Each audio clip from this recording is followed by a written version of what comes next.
સૌ સ્નેહી મિત્રોને નમસ્કાર. ગુજરાતી વ્યાકરણ વિહારમાં આપ સૌ મિત્રોને હું એલવી જોશી આવકારું છું. ગયા વિડીયોમાં આપણે જોડણી વિશેની વાત કરી હતી. એ પહેલાં જોડાક્ષર અને વર્ણ વ્યવસ્થા વિશે આપણે પૂરતી સમજ મેળવી હતી. હવે આજે આપણે એક ગુજરાતી વ્યાકરણના એક નવા મુદ્દા વિશે વાત કરવા જઈ રહ્યા છીએ. અને બહુ ગુજરાતી વ્યાકરણનો એક પાયાનો મુદ્દો છે, મહત્ત્વનો મુદ્દો છે. એનું નામ છે અલંકાર વૈભવ. કારણ કે અલંકાર શબ્દ જ એ બતાવે છે કે વૈભવશાળી છે, સમૃદ્ધશાળી છે. અલંકાર મૂળ શબ્દ સંસ્કૃત શબ્દ અલમ વત્તા કૃ ધાતુ પરથી બનેલો છે. અને અલંકાર એટલે આભૂષણ અથવા ઘરેણું. જેમ શરીરની શોભા વધારવા માટે, એના સૌંદર્ય માટે આભૂષણો આવશ્યક છે, એવી રીતે સાહિત્યમાં કે કાવ્યમાં એ શોભા વધારવા માટે, એનું સૌંદર્ય વધારવા માટે અલંકાર અતિ આવશ્યક છે. આ અલંકારને આપણે સમજવા માટે જઈ રહ્યા છીએ. બહુ મહત્ત્વનો મુદ્દો છે. છેવટ સુધી જોવાનો પ્રયત્ન કરજો, સમજવાનો પ્રયત્ન કરજો એવી મારી વિનંતી છે, આગ્રહ છે. સૌ પ્રથમ મેં એક ઉદાહરણ મૂક્યું છે. સમુદ્રના પાણીના મોજા પર વીજળી ચમકે છે. હું જ્યારે વિદ્યાર્થીઓને પૂછું કે મિત્રો અહીંયા કયો અલંકાર છે, એટલે એમને જે નામ યાદ આવે એ અલંકારના નામ બોલવા લાગે. પછી મારે કહેવું પડે કે અહીંયા કોઈ અલંકાર છે જ નહીં, સાવ સામાન્ય વાત છે. સમુદ્રના પાણીના મોજા પર વીજળી ચમકે છે, એમાં ક્યાં શબ્દની કે અર્થની કોઈ ચમત્કૃતિ છે? સામાન્ય વાત છે. પરંતુ એ જ વાતને જ્યારે આ રીતે હું અહીંયા રજૂ કરીશ, જલદી જલદલ દામિની દમકતી, જોયું? આ જ વાતને હું અલંકારની ભાષામાં રજૂ કરી રહ્યો છું. આ ઉદાહરણમાં, આ પંક્તિમાં તમને વાક્યનો દબદબો દેખાશે, તમને એમાં ચમત્કૃતિ જણાશે. એટલે આને અલંકાર કહેવાય અને આને સાદી રચના કહેવાય. હવે અલંકાર શા માટે એ મારે હવે કહેવાની જરૂર આપને રહેતી નથી. હવે આપણે આગળ વધીએ કે અલંકારના પ્રકાર બે છે, મુખ્ય બે છે, શબ્દાલંકાર અને અર્થાલંકાર. એક ત્રીજો અલંકારનો પ્રકાર પણ છે જેને ઉભયાલંકાર કહેવાય છે. પરંતુ આપણે મુખ્યત્વે બેની ચર્ચા કરવાની છે. એમાં પહેલું છે શબ્દાલંકાર. એટલે શું? જે વાક્યમાં, જે પંક્તિમાં શબ્દની ચમત્કૃતિ હોય, શબ્દનું પ્રાધાન્ય હોય, તેને શબ્દાલંકાર કહેવાય. જે પંક્તિમાં અર્થનું પ્રાધાન્ય હોય, અર્થની ચમત્કૃતિ હોય, એને અર્થાલંકાર કહેવાય. શબ્દાલંકારનું ઉદાહરણ મેં અહીંયા આપી ચૂક્યો છું કે જલદી જલદલ દામિની દમકતી, શબ્દની ચમત્કૃતિ જોવા મળે છે. અહીંયા ઉદાહરણ જુઓ, દમયંતીનું મુખ ચંદ્ર જેવું સુંદર છે. દમયંતીનું મુખ ચંદ્ર, એમાં કોઈ શબ્દની ચમત્કૃતિ નથી. એ અર્થને સમજવો પડશે તમારે કે એનું મુખ કેવું છે, તો કે ચંદ્રની સમાન સોહામણું છે, સુંદર છે. એટલે અહીંયા અર્થની ચમત્કૃતિ છે, અહીંયા શબ્દની ચમત્કૃતિ છે. બીજો મારે એક આનો મહત્ત્વનો તફાવત સમજાવવો છે તમને, કે જ્યારે કોઈ શબ્દાનુપ્રાસ એટલે કે શબ્દાલંકારનું કોઈ ઉદાહરણ હોય, ત્યારે એ શબ્દની જગ્યાએ તમે કોઈ પર્યાયવાચી શબ્દ મૂકશો તો એ અલંકાર અલંકાર રહેશે નહીં. જેમ કે જલદીને બદલે હું ત્યાં સાગર શબ્દ લખું તો શું વચા છે? સાગર જલદલ દામિની દમકતી. અલંકાર નબળો પડી જાય છે. હવે જલદલને બદલે હું તરંગો મૂકું તો વાંચું સાગરના તરંગો દામિની દમકતી. અલંકાર ભંગાર થઈ જાય છે. અલંકાર અલંકાર રહેતો નથી મિત્રો. એનો અર્થ કે શબ્દ એનો એ હોવો જોઈએ, કારણ કે ત્યાં શબ્દની ચમત્કૃતિ છે. જ્યારે અહીંયા દમયંતીનું મુખ છે, મુખની જગ્યાએ હું મૂકું શબ્દ વદન, કે દમયંતીનું વદન ચંદ્ર જેવું સુંદર છે, કશો ફેર પડતો નથી. અલંકાર અલંકાર રહે જ છે. હજુ એક ઉદાહરણ અહીંયા જોઈ લઉં. સુંદરને બદલે હું ત્યાં મૂકું સોહામણું, કે દમયંતીનું મુખ ચંદ્ર જેવું સોહામણું છે, તો સરસ અલંકાર રહેશે. એટલે શબ્દાલંકાર અને અર્થાલંકાર વચ્ચેનો ભેદ તમે બરાબર સમજી ચૂક્યા છો. હવે આગળ આપણે વધીએ. જે શબ્દાલંકાર છે એ મુખ્યત્વે 4 શબ્દાલંકાર છે. એમાંનો પહેલો શબ્દાલંકાર છે કે જે છે એનું નામ છે વર્ણાનુપ્રાસ અથવા વર્ણ સગાઈ. અહીંયા વર્ણનો અર્થ શું થશે? અક્ષર. અક્ષરમાં પ્રાસ મળે છે. કયા અક્ષરમાં? તો કે એમાં આવતા શબ્દોનો પ્રથમ વર્ણનું પુનરાવર્તન થતું હોય છે. જેમ કે અહીંયા કોનું પુનરાવર્તન થાય છે? વન. અહીંયા વ આવ્યો છે, અહીંયા વ આવ્યો છે, અહીંયા વ આવ્યો છે. વિપત પડે ન વલખીએ, વલખે વિપત જાય. જોયું? બીજું ઉદાહરણ, ધનો પુનરાવર્તન થાય છે. ધન તેરસે ધન ધોઈને સજ્યા સોળ શણગાર. આને વર્ણ સગાઈ શું કામ કહે છે? તો કે સગાઈ એટલે સંબંધ, એનો અક્ષર સાથેનો સંબંધ છે એટલે એને વર્ણ સગાઈ પણ કહે છે. નિત્ય સેવા નિત્ય કીર્તન નિરખવા નંદકુમાર રે. આ પણ કોનું ઉદાહરણ છે? વર્ણાનુપ્રાસનું ઉદાહરણ છે. મીઠા મધુને મીઠા મેહુલા રે લોલ. આ પણ શેનું ઉદાહરણ છે? વર્ણાનુપ્રાસનું. ખૂબ જ સરળ છે. માત્ર અક્ષરનું પુનરાવર્તન થતું હોય, બે કે તેથી વધારે, ત્યારે એને વર્ણાનુપ્રાસ કે વર્ણ સગાઈ અલંકાર કહીશું. હવે બીજું જુઓ, અંત્યાનુપ્રાસ અલંકાર. અંત્યાનુપ્રાસ અલંકાર એટલે અંતે આવતો પ્રાસ. ક્યાં અંતે? તો કે પંક્તિના ચરણના અંતે. પંક્તિના ચરણના અંતે એક પ્રાસ મળે છે. જો પાને પાને પોઢી રાત, રાત શબ્દ આવ્યો. તળાવ જંપ્યું કહેતા વાત આવ્યું. આગળ જુઓ, હવે નજરનો ભાર થઈ બેઠો જીવનનો આધાર.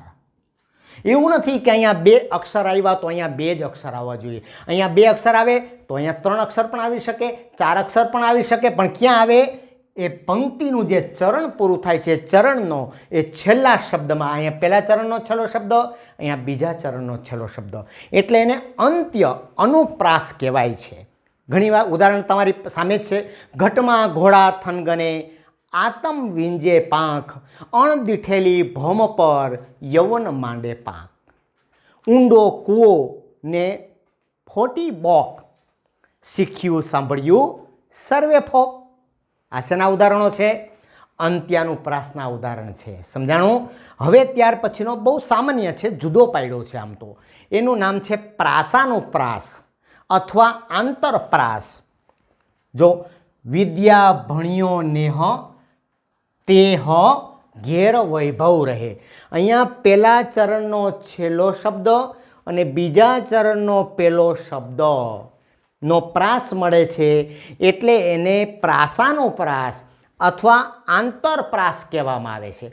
ખરેખર હકીકતમાં જો તમે જુઓ તો આ શબ્દાનુપ્રાસનો જ એક પ્રકાર છે, પરંતુ ક્યાંક તમને આવું જોવા મળે એટલે હું સ્પષ્ટ કરવા માગું છું કે આવો કોઈ પ્રશ્ન, આવું કોઈ ઉદાહરણ પૂછાય અને એમાં શબ્દાનુપ્રાસ ન હોય તો આપણે એને પ્રાસાનુપ્રાસ કે આંતરપ્રાસ તરીકે ઓળખાવી શકીએ. વિદ્યા ભણ્યો જે હ તેહ ઘેર વૈભવ રહે. બાપુજી ઘરે આવ્યા લાવ્યા ઘણા બધા પુસ્તકો. આવ્યા અને લાવ્યા, આ ત્રીજો પ્રકાર છે. ચોથો પ્રકાર છે શબ્દાનુપ્રાસ અને યમક. બંને એક જ છે. યમક એટલે જોડકું અને શબ્દનો પ્રાસ પણ જોડકા સ્વરૂપે જ આપણી સમક્ષ આવતો હોય છે, પણ થોડોક ક્યાંક આપણે એનો સૂક્ષ્મ ભેદ વિશે વિચારવાના છીએ. શબ્દાનુપ્રાસ અલંકાર જુઓ, શબ્દનો પ્રાસ મળશે. ગાયક ન લાયક તું ફોગટ ફૂલાણો છે. વાક્યમાં પંક્તિમાં કોઈ પણ સ્થાને પ્રાસ મળતો હોય તેને શબ્દાનુપ્રાસ અલંકાર કહેવાય. વજન કરે તે હારે, વજન શબ્દ. ભજન કરે તે જીતે મનવા. વજન કરે તે હારે મનવા, ભજન કરે તે જીતે. અહીંયા વજન છે, અહીંયા ભજન છે, એટલે આને શું કહેવાય છે? શબ્દનો પ્રાસ મળે છે. ફરે રમક ઝમક સખી સાથ મારે લોલ. એમાં ત્રણ શબ્દોનો પ્રાસ મળ્યો છે. જોયું?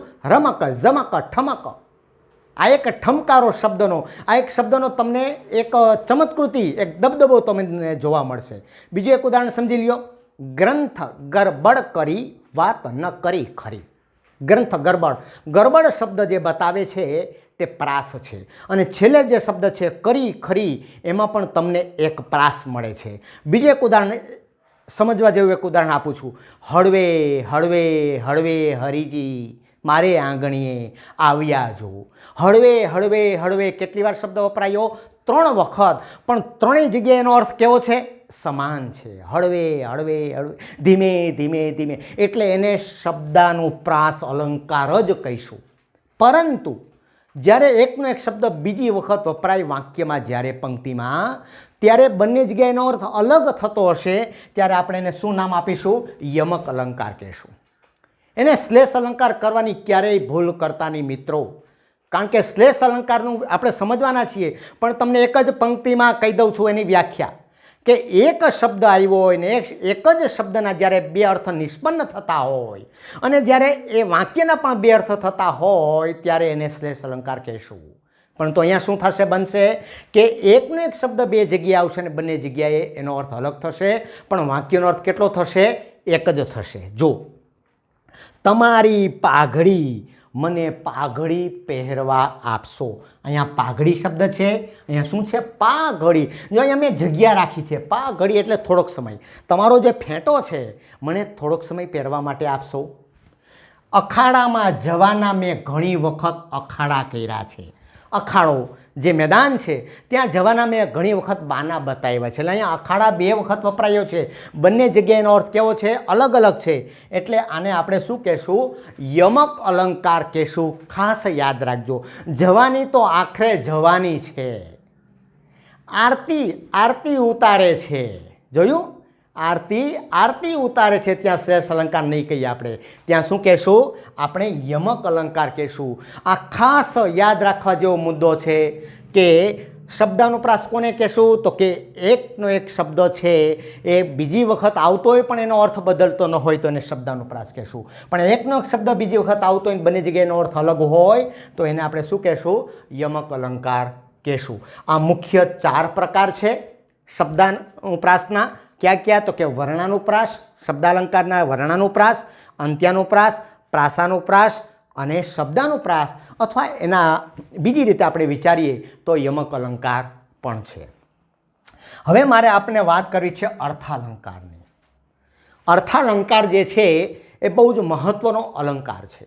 અર્થ નિષ્પન્ન કરશે, અર્થની ચમત્કૃતિ જોવા મળશે. અહીંયા કેવો શબ્દ વપરાયો છે આપણે જોવાનું નથી, માત્ર અર્થ સાથે સંબંધિત છે.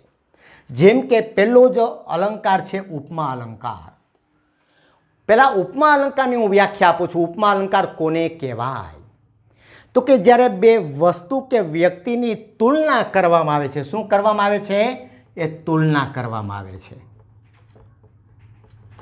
સરખામણી કરવામાં આવે ત્યારે તેને ઉપમા અલંકાર કહેવાય. આ ઉપમા અલંકારને સમજતા પહેલાં મારે તમને એ 5 અલંકાર જે છે, ઉપમા, ઉત્પ્રેક્ષા, રૂપક, વ્યતિરેક અને અનન્વય, માત્ર તમને 5 મિનિટમાં 5 અલંકાર મારે શીખવાડવા છે. પછી હું વિગતે ઉદાહરણો દ્વારા તમને સમજાવવાનો પ્રયાસ કરીશ. પહેલી વસ્તુ, ઉપમા કોને કહેવાય? એક જ ઉદાહરણ આપીશ. અહીંયા આપ્યું છે મેં, દમયંતીનું મુખ ચંદ્ર જેવું સુંદર છે. મિત્રો, આ જે દમયંતીનું મુખ છે તે શું છે? ઉપમેય છે. જેની તમારે સરખામણી કરવી હોય તેને ઉપમેય કહેવાય.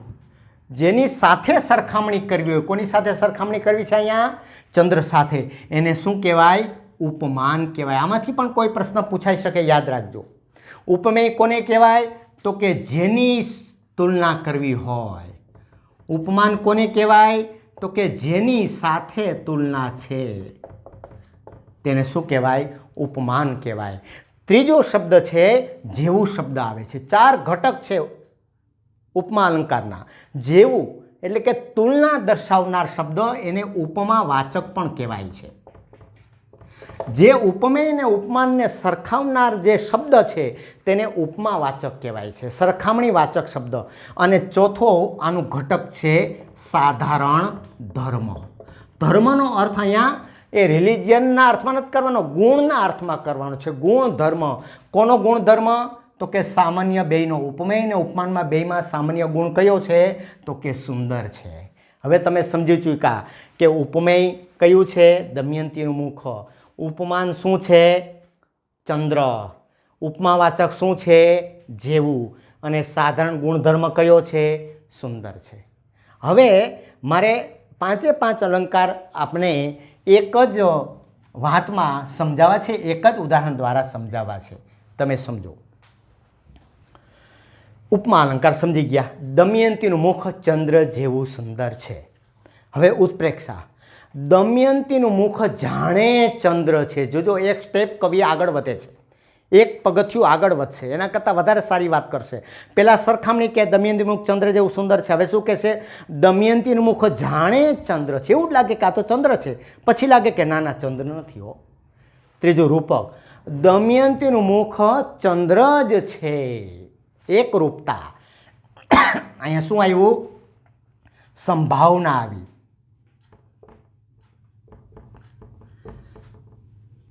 જેમ અહીંયા તુલના છે એમ અહીંયા સંભાવના છે. જાણે. રૂપક. દમયંતીનું મુખ ચંદ્ર જ છે. એકરૂપતા. બંને એકરૂપતા છે. સંસાર દમયંતીનું મુખ ચંદ્ર જ છે એ પછી લઈએ. વ્યતિરેક. દમયંતીનું મુખ ચંદ્ર કરતાંય સુંદર છે. જોયું, પહેલાં એક લાગે છે, હવે એના કરતાંય સુંદર લાગે છે. એ ચડિયાતું છે. વ્યતિરેકમાં શું આવશે? એ ચડિયાતું આવશે. અને હવે કવિ આગળ વધે છે કે એકવાર કીધું કે દમયંતીનું મુખ ચંદ્ર જેવું સુંદર છે, જાણે ચંદ્ર છે, ચંદ્ર જ છે, ચંદ્ર કરતાંય સુંદર છે. હવે એટલું તો લખી નાખ્યું આ કવિએ કે દમયંતીનું મુખ. હવે એની પાસે કશો વિકલ્પ રહ્યો નહીં. એટલે શું કહી દીધું? ભાઈ દમયંતીનું મુખ એટલે દમયંતીનું મુખ હો. આ અનન્વય અલંકાર. જોયું? પાંચે પાંચ. આનાથી આ ચડિયાતું, આનાથી આ ચડિયાતું, આનાથી અહીંયા તો એક. બસ મર્યાદા આવી ગઈ ત્યાં. અતિશયોક્તિ અલંકાર પણ હજી આપણે આગળ શીખવાના છીએ આ જ બાબતે. હવે આટલું સમજાવ્યા પછી હવે આપણે ઉદાહરણો સમજવાનો પ્રયાસ કરીએ. એમાં પહેલું ઉદાહરણ છે ઉપમા અલંકારનું. શું છે? નાગર વેલના જેવી નાજુકડી નાર વાંકી. શું આવ્યું છે? જેવી. બીજું ઉદાહરણ. કાયા છે માટી સમી. આ શરીર કેવું છે? માટી જેવું છે. કાયા છે માટી સમી. સમી એટલે જેવી. ઘડીએ તેમ ઘડાય. એટલે એનો અર્થ શું? કે અહીંયા જેવી છે, સમી છે, જેમ છે, જેવડું છે, જેટલું છે, સમાન, સમૂહ, સમોવડું, શી, શા, તુલ્ય, સદૃશ, પેઠે, માફક. આવા તુલના દર્શાવનારા શબ્દો આવી શકે. ક્યાં? ઉપમા અલંકારમાં. બીજું ઉદાહરણ આપું.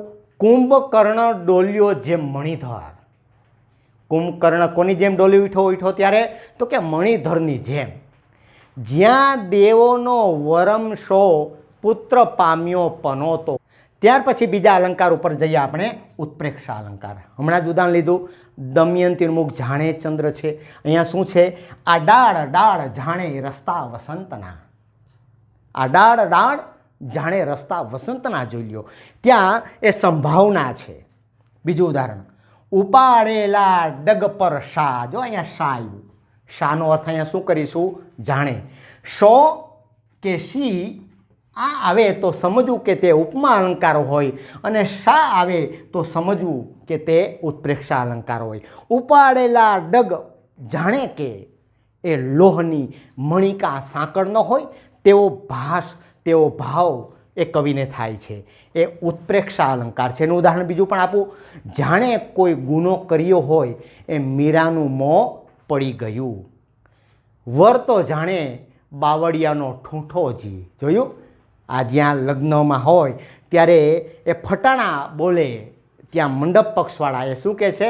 વર તો જોઈ લ્યો જાણે બાવળિયાનું ઠૂંઠું છે. આવી એ મશ્કરી થતી હોય છે, પણ સંભાવના ત્યાં વ્યક્ત કરી છે. એટલે કયો અલંકાર છે? ઉત્પ્રેક્ષા અલંકાર છે. ત્યાર પછી રૂપક અલંકાર. રૂપક અલંકારની વ્યાખ્યા, ઉપમાની વ્યાખ્યા મેં આપી કે બે વસ્તુ કે વ્યક્તિ વચ્ચેની તુલના. ઉત્પ્રેક્ષા તો કે ઉપમેય, જાણે કે ઉપમાન હોય તેવી સંભાવના કરવામાં આવે. જ્યારે રૂપક ઉપમેય ઉપમાન જ છે એવી એકરૂપતા દર્શાવે છે. જુઓ શું કીધું? તો કે દમયંતીનું મુખ ચંદ્ર જ છે. હવે અહીંયા ઉદાહરણ જુઓ. હવે આ મારી દૃષ્ટિએ સમજવો સહેલો છે રૂપક અલંકાર, પણ મિત્રો આને ઓળખવો મારી દૃષ્ટિએ કઠિનમાં કઠિન આ અલંકાર છે. આવા શબ્દો, જેમનું શબ્દ સમૃદ્ધિ જેની પાસે સારી હશે, જે સારું વાંચતા હશે, જે સારા શબ્દો જેની પાસે હશે, તરત ઓળખી જશે કે આ રૂપક અલંકાર છે. જો અહીંયા કોઈ ઉપમાવાચક કે સંભાવનાવાચક કોઈ શબ્દ હશે નહીં. સંસાર સાગર તરવો મુશ્કેલ છે. સંસાર સાગર, સંસાર જેવો સાગર નહીં, જાણે કે સંસાર સાગર છે એ પણ નહીં, પણ સંસાર રૂપી સાગર, સંસારને સાગરને એક બતાવ્યો છે એટલે એને રૂપક અલંકાર કહેવાય. પછીનું ઉદાહરણ સરસ છે કે આછા ઘૂંઘટમાં બે નેત્ર દીપક અકળ રમી રહ્યા. નેત્ર દીપક એટલે કે નેત્રરૂપી દીપક, બે આંખ છે અને દીવાને સરખા સમજાવ્યા છે. જુઓ, એકરૂપતા દર્શે છે. કોઈ સ્ત્રી ઘૂંઘટ તાણે છે ત્યારે એમાંય એના આછા ઘૂંઘટમાંથી જે બે આંખો દેખાય છે, કવિને કેવું દેખાય છે? જાણે બે દ્યવ તકતકતા હોય એવું લાગે છે. અદ્ભુત કલ્પના કવિની છે. જુઓ, આછા ઘૂંઘટમાં બે નેત્ર દીપક અકળ રમી રહ્યા. અદ્ભુત છે. હૃદય કમળ વાત આવે, નેત્ર કમળ વાત આવે. આ બધા જે ઉદાહરણો છે તે રૂપક અલંકારના ઉદાહરણ છે. દાખલા તરીકે મીરાના મોં પર શોક વાદળ છવાઈ ગયા. શોકરૂપી વાદળ છવાઈ ગયા. સાહિત્ય વગર કલ્પના નેત્ર ખુલે જ નહીં. કલ્પના રૂપી નેત્ર એ ખુલે જ નહીં. આ રૂપક અલંકાર છે. પછી વ્યતિરેક અલંકાર છે. મેં વાત કરી કે દમયંતીનું મુખ ચંદ્ર કરતાંય સુંદર છે, અથવા તો દમયંતીના મુખ આગળ ચંદ્ર તો હાવ ઝાંખો લાગે છે, નિસ્તેજ લાગે છે. એને આ રીતે સમજાવે છે બીજા ઉદાહરણ દ્વારા. તલવારથી તેજ તારી આંખડીની ધાર છે. જોયું? તલવાર કરતાંય તે, તલવાર તો શરીરમાં ક્યાંક છરકો બોલાવશે મિત્રો, પણ એની જે નજર છે, એની જે પ્રેમભરી નજર છે ને, એ તો કેવી છે? એકદમ ધારદાર છે. એ ઘાયલ થઈ જશે. આ શૃંગારિક વાત છે કવિની. તલવારથી તેજ તારી આંખડીની ધાર છે. સુદાવાના વૈભવ આગળ કુબેર તે વળી કોણ? કુબેરના વૈભવની વાત શી કરવી, પણ છતાંય સુદામાના વૈભવ આગળ ભલે તાંદુલની પોટલી હોય, પણ છતાંય એને ચડિયાતું બતાવ્યું છે કે કુબેરનું ધન છે ને એ તો પાણી ભરે એની પાસે. એટલે અહીંયા વ્યતિરેકનું ઉદાહરણમાં એ આપણે ચડિયાતો, આના કરતાંય દર વખતે ઉદાહરણ ના આવી શકે કે દમયંતીનું મુખ ચંદ્ર કરતાંય સુંદર છે, દર વખતે એવું ના આવી શકે. એનો ભાવ સમજવો પડે તમારે. એમની વાણી તો મધથી મીઠી છે એમ કહેવાય છે ઘણીવાર. મધ કરતાંય મીઠી છે. વર્ષે ઘડીક વ્યોમ વાદળી રેલોલ, માળીનો મેઘ બારે માહરે. જોયું? ત્યાં જે વાદળી છે, વાદળીના પ્રેમ કરતાં એ જે વરસાદ છે, વરસાદની જે ધારા છે એના કરતાં માળીનો પ્રેમ અવિરત વહ્યા કરે છે. ચડિયાતો બતાવ્યો છે. છેલ્લું ઉદાહરણ, છેલ્લા અહીંનું અલંકારની વાત કરું છું. અનન્યભાઈ, જ્યારે મેં વાત કરી કે દમયંતીનું મુખ શું, તો કે દમયંતીનું મુખ એટલે દમયંતીનું મુખ. હો ભાઈ, એમ જો કીધું. ગિરનાર એટલે ગિરનાર. શું વાત છે! જો ક્યારેક આવું પણ પૂછાય, સાપ એટલે ચક્ષુશ્રવાહા. સાપનું બીજું નામ શું છે? ચક્ષુશ્રવા. એટલે ક્યારેક આ રીતે પણ પૂછાય કે સાપ એટલે ચક્ષુશ્રવા. ઘણીવાર ન કે હીરો તે હીરો, પણ પછી એમ નથી કહેવાનું કે હિરોઈન તે હિરોઈન. ન્યાય એમ નહીં કહેવાનું. ન્યાય એમ કહેવાનું હીરો તે હીરો, કાચ તે કાચ. ઘણીવાર નથી કહેતા ભાઈ ભાઈડો એ ભાઈડો ને બાયડી બાયડી. આ કયો અલંકાર છે? અનન્વય અલંકાર છે. જ્યારે કોઈ વ્યક્તિ તમને પૂછે, તમારી પ્રિય વ્યક્તિ તમને પૂછે કે હું કેવો લાગું, હું કેવી લાગું, ત્યારે તમારી પાસે કોઈ શબ્દો ન હોય ને તો એટલું જ કહી દેવું તમારે કે તમે એટલે તમે હો. બસ ખુશ થઈ જશે. કારણ કે અનન્વય અલંકાર, આ જો ચડિયાતા ભાવ છે, ઉપમા, એના કરતાં ઉત્પ્રેક્ષા, રૂપક, વ્યતિરેક અને અનન્વય. એક વખત હું સમજાવી દઉં છું બહુ જ ટૂંકમાં. ઉપમા એટલે બે વસ્તુ કે વ્યક્તિની સરખામણી. ઉત્પ્રેક્ષા એટલે કે બે વ્યક્તિ કે વસ્તુની સંભાવના. ઉપમેય ઉપમાન હોય એવી સંભાવના. રૂપક, ઉપમેય અને ઉપમાન એક જ હોય એ વાત રૂપક અલંકારમાં કહેવામાં આવે છે. વ્યતિરેક એટલે કે ચડિયાતું હોય, ઉપમેય ઉપમાન કરતાં ચડિયાતું, એને વ્યતિરેક અલંકાર કહેવાય. અને ઉપમેયની જ્યારે ઉપમાન સાથે સરખામણી ન થઈ શકે ત્યારે ઉપમેય દ્વારા જ ઉલ્લેખ કરવામાં આવે તેને અનન્વય અલંકાર કહેવાય. મિત્રો, અહીં આપણે શબ્દાલંકારમાં વર્ણાનુપ્રાસ, પ્રાસાનુપ્રાસ, શબ્દાનુપ્રાસ એટલે કે યમક અને અંત્યાનુપ્રાસ ઉપરાંત અર્થાલંકારમાં ઉપમેય ઉપમાન પર આધારિત ઉપમા, ઉત્પ્રેક્ષા, રૂપક, વ્યતિરેક અને અનન્વય અલંકારની ચર્ચા કરી. આમ જોઈએ તો ભરત મુનિએ 4 અલંકારનો ઉલ્લેખ કર્યો છે નાટ્યકાર. ગદ્યકાર દંડીએ 34 પ્રકારના અલંકારોનો ઉલ્લેખ કર્યો છે.